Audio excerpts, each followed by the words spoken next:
Alright, headed to the mall. Gonna pick up some Vans and hopefully some tank tops as well. Then we're headed to the gym. We're gonna hit a chest back day with my buddy Jake, and hopefully my brother Nick will tag along. See you there.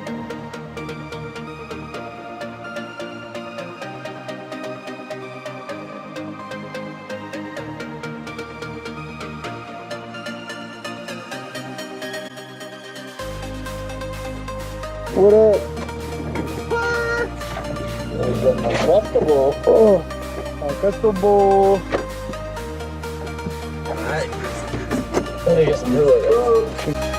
Alright, so here we go with some incline dumbbell press. We start at the highest position. We're going to do 3 different positions close to flat at the end. What I'm working on here is drawing the elbows across the collarbone.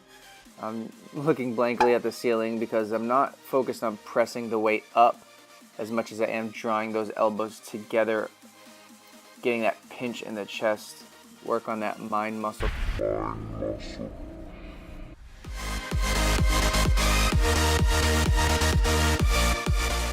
Each set, what we're doing is supersetting it, so we're going straight from press to bent row. Again, mind muscle connection, super important.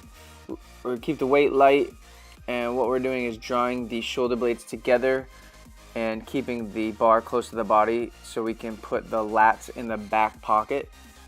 That's just an easy way of remembering, or cueing, excuse me.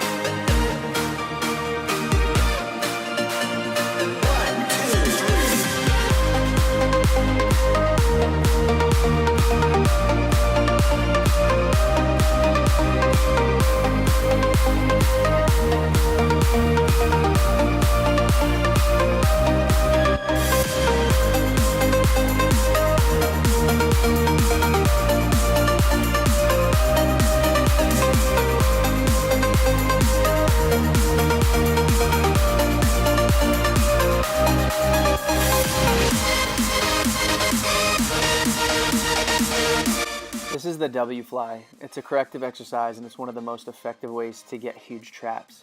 It's corrective because most people have a forward posture, usually from sitting too long or overdeveloped front delts or chest, so lifting an external shoulder rotation hits the highly neglected infraspinatus and teres minor.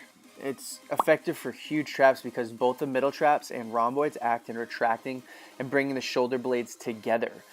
The upper and middle traps work in upward rotation, so that it's the best of both worlds.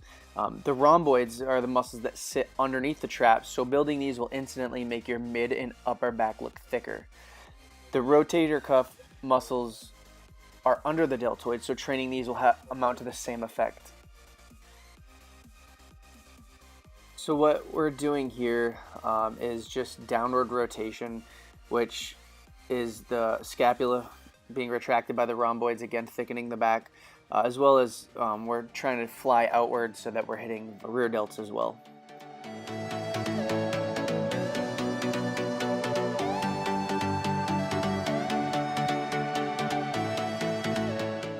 So here you see Jake getting set up for some low chest flies. What he's working on is keeping the scapula pinched backward. He's drawing the elbows together, not so much concerned with the weight that's in his hands, but really pinching his chest so they come together, essentially, like you're trying to fit a pencil in between. At least that's what we were telling each other while we were doing this exercise. Because ultimately it's all about the mind-muscle connection. All we care about is sending that signal from the brain to the muscle to get it to contract as hard as possible. The weight is just a tool. So when you go in the gym, check your Brad at the door. Just honestly pick the weight that you can do that day. It's all about rate of perceived exertion. Don't get let down because, you know, you're unable to lift heavy that day. You want to track progression over time, not day to day. I mean, certainly that's the ideal scenario, but it's just not likely with all the changes that go in it with the dieting and water intake. Because what we're trying to do is build holistically. We want to be healthy. We want to remain healthy. I mean, take it back to why people want to look the way they want to look anyway. I mean, it's all about the presentation of health. So let's not just use bodybuilding as a mask. Let's, you know, use it literally. Let's build the body as a whole. Let's stay healthy in the process.